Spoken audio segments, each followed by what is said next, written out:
Book 7, the Book of Yoga. Canto 6, Nirvana and the discovery of the all-negating Absolute. Thus spoke the mighty and uplifting voice, and Savitri heard. She bowed her head and mused, plunging her deep regard into herself, in her soul's privacy, in the silent night. Aloof and standing back, detached and calm, a witness of the drama of herself, a student of her own interior scene. She watched the passion and the toil of life, and heard in the crowded thoroughfares of mind the unceasing tread and passage of her thoughts. All she allowed to rise that chose to stir, calling, compelling naught, forbidding naught, she left all to the process formed in time and the free initiative of nature's will. Thus, following the complex human play, she heard the prompter's voice behind the scenes, perceived the original librettos set, and the organ theme of the composer force. All she beheld that surges from man's depths, the animal instincts prowling mid life's trees, the impulses that whisper to the heart, and passion's thunder chase sweeping the nerves.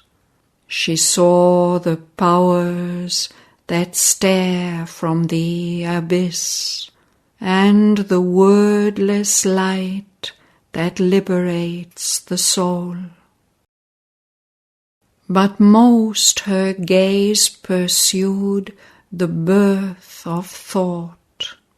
Affranchised from the look of surface mind, she paused not to survey the official case, the issue of forms from the office of the brain, its factory of thought sounds and soundless words, and voices stored within, unheard by men, its mint and treasury of shining coin.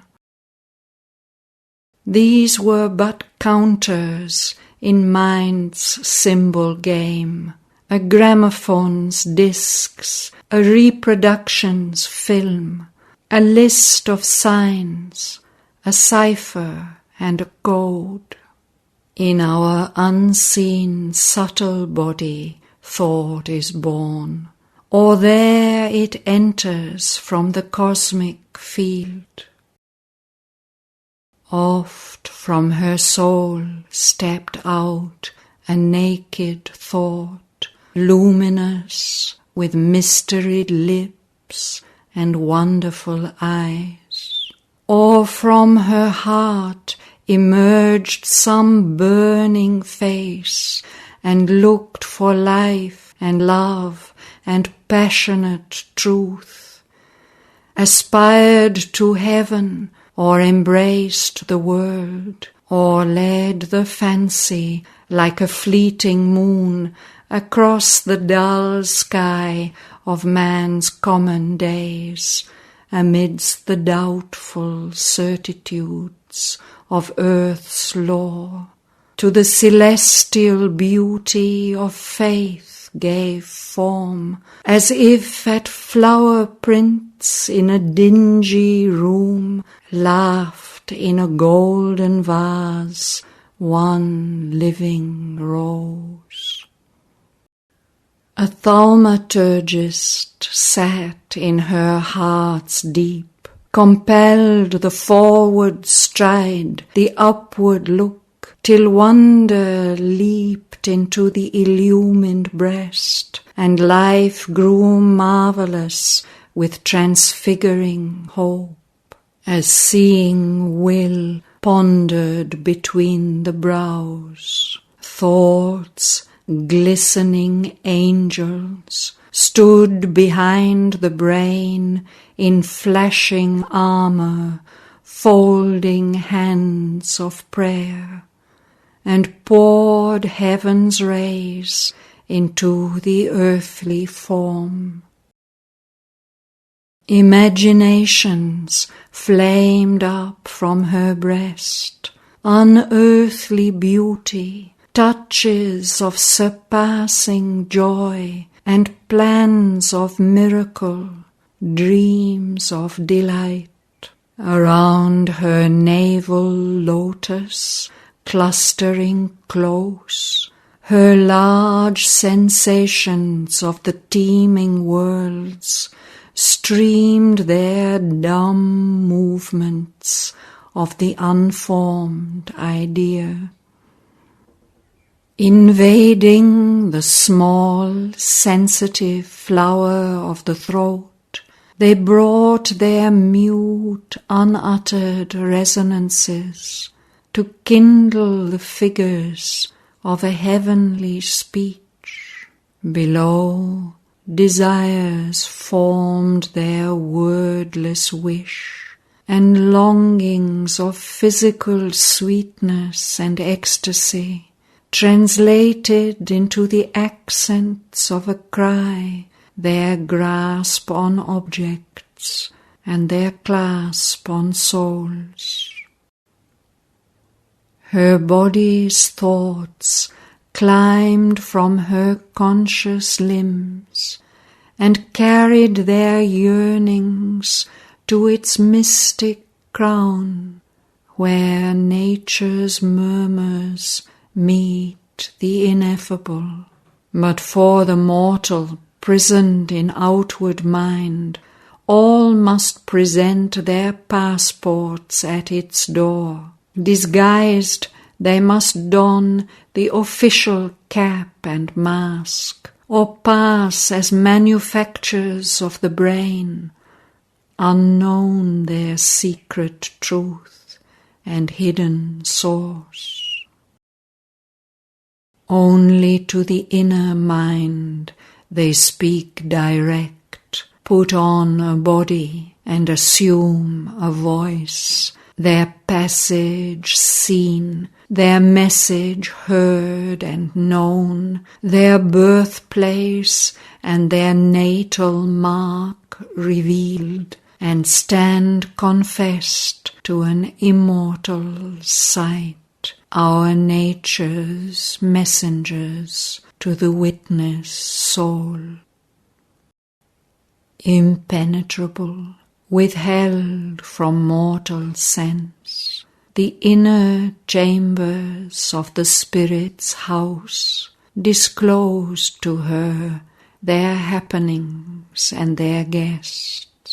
Eyes looked through crevices in the invisible wall, and through the secrecy of unseen doors there came into mind's little frontal room thoughts that enlarged our limited human range, lifted the ideal's half-quenched or sinking torch, or peered through the finite at the infinite. A sight opened upon the invisible, and sensed the shapes that mortal eyes see not, the sounds that mortal listening cannot hear, the blissful sweetness of the intangible's touch. The objects that to us are empty air are there the stuff of daily experience, and the common pabulum of sense and thought. The beings of the subtle realms appeared, and scenes concealed behind our earthly scene. She saw the life of remote continents, and distance deafened not to voices far. She felt the movements crossing unknown minds. The past's events occurred before her eyes. The great world's thoughts were part of her own thought. The feelings dumb forever and unshared, the ideas that never found an utterance, the dim subconscious incoherent hints laid bare a meaning twisted, deep and strange, the bizarre secret of their fumbling speech, their links with underlying reality. The unseen grew visible and audible. Thoughts leaped down from a superconscient field like eagles swooping from a viewless peak. Thoughts gleamed up from the screened subliminal depths like golden fishes from a hidden sea. This world is a vast, unbroken totality. A deep solidarity joins its contrary powers. God's summits look back on the mute abyss. So man, evolving to divinest heights, colloques still with the animal and the jinn. The human Godhead with stargazer eyes lives still in one house with the primal beast. The high meets the low, all is a single plan. So she beheld the many births of thought, if births can be of what eternal is.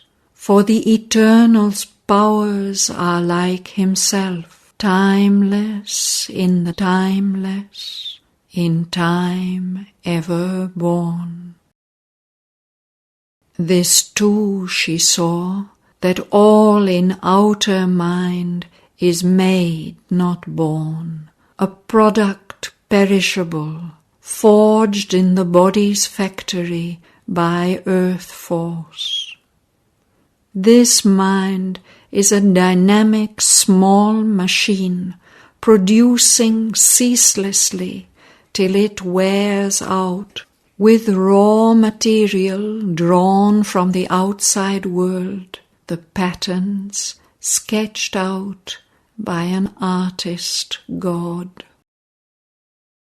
Often our thoughts are finished cosmic wares, admitted by a silent office gate and passed through the subconscious galleries, then issued in time's mart as private make.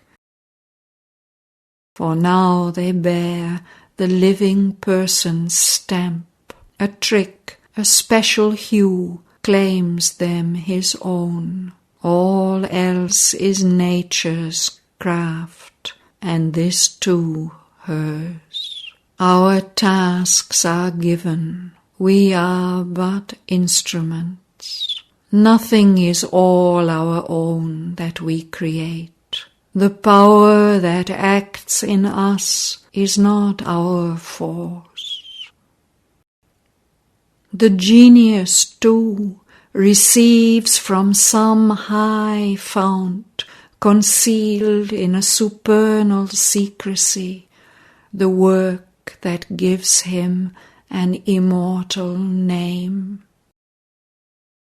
The word, the form, the charm, the glory and grace are missioned sparks from a stupendous fire, a sample from the laboratory of God, of which he holds the patent upon earth, comes to him wrapped in golden coverings. He listens for inspiration's postman knock, and takes delivery of the priceless gift, a little spoilt by the receiver mind, or mixed with the manufacture of his brain. When least defaced, then is it most divine.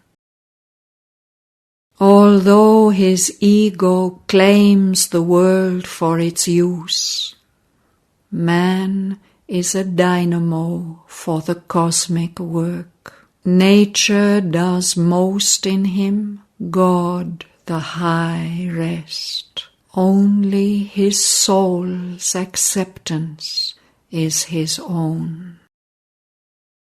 This independent, once a power supreme, self-born before the universe was made, accepting cosmos, binds himself nature's serf till he becomes her freedman or God's slave.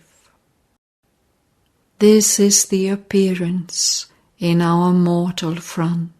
Our greater truth of being lies behind. Our consciousness is cosmic and immense, but only when we break through matter's wall, in that spiritual vastness can we stand, where we can live the masters of our world, and mind is only a means, and body a tool. For above the birth of body and of thought, our spirit's truth lives in the naked self, and from that height, unbound, surveys the world. Out of the mind she rose to escape its law, that it might sleep in some deep shadow of self, or fall silent in the silence of the unseen. High she attained, and stood from nature free, and saw creation's life from far above. Thence upon all she laid her sovereign will, to dedicate it to God's timeless calm. Then all grew tranquil in her being's space. Only sometimes small thoughts arose and fell like quiet waves upon a silent sea, or ripples passing over a lonely pool, when a stray stone disturbs its dreaming rest. Yet the mind's factory had ceased to work. There was no sound of the dynamo's throb. There came no call from the still fields of life. Then even those stirrings rose in her no more. Her mind now seemed like a vast empty room, or like a peaceful landscape without sound. This men call quietude and prize as peace, but to her deeper sight all yet was there, effervescing like a chaos under a lid, Feelings and thoughts cried out for word and act, but found no response in the silenced brain. All was suppressed, but nothing yet expunged. At every moment might explosion come. Then this too paused. The body seemed a stone. All now was a wide, mighty vacancy, but still excluded from eternity's hush, for still was far the repose of the Absolute and the ocean silence of infinity. Even now some thoughts could cross her solitude. These surged not from the depths, or from within, cast up from formlessness to seek a form, spoke not the body's need, nor voiced life's call. These seemed not born, nor made in human time, children of cosmic nature from a far world, ideas, shapes, in complete armor of words, posted like travelers in an alien space. Out of some far expanse they seemed to come, as if carried on vast wings like large white sails, and with easy access reached the inner ear, as though they used a natural privileged right to the high royal entries of the soul. As yet their path lay deep concealed in light. Then, looking to know whence the intruders came, she saw a spiritual immensity pervading and encompassing the world space, as ether our transparent, tangible air, and through it sailing tranquilly a thought. As smoothly glides a ship nearing its port, ignorant of embargo and blockade, confident of entrance and the visa's seal, it came to the silent city of the brain, towards its accustomed and expectant key, but met a barring will, a blow of force, and sank, vanishing in the immensity. After a long, vacant pause, another appeared, and others, one by one, suddenly emerged, minds unexpected visitors from the unseen, like far-off sails upon a lonely sea. But soon that commerce failed, none reached mind's coast.